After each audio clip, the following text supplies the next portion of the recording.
Sa number 3, sa August 1, liwat na naman kapati gayunon ang voters registration sa COMELEC.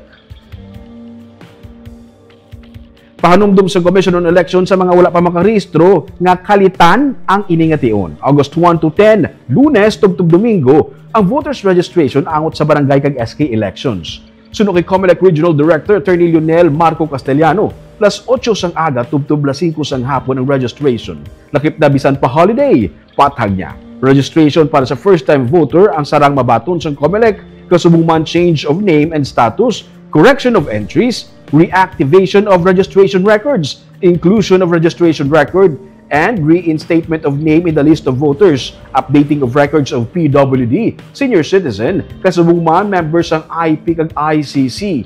Pwede man mabato ng transfer gikan sa overseas padulong sa local voter. Ginaklaro ni Castellano, tungod sa kalipot sa panahon, hindi pwede mabato ng mga transfer sang voter gikan sa isa ka barangay padulong sa lain man nga barangay o kung gikan sa isa ka banwa padulong sa lain naman nga banwa.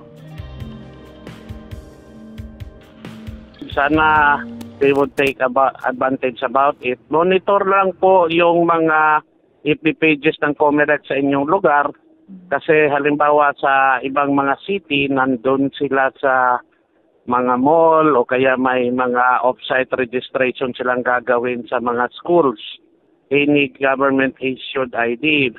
Hindi na po kami tumatanggap ng barangay certification o kaya company ID. So, pag wala kayo talagang Government.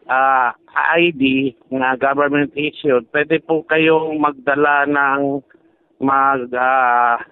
certify sa inyo o AD registered voter na kasama nyo sa bahay o kaya close relative.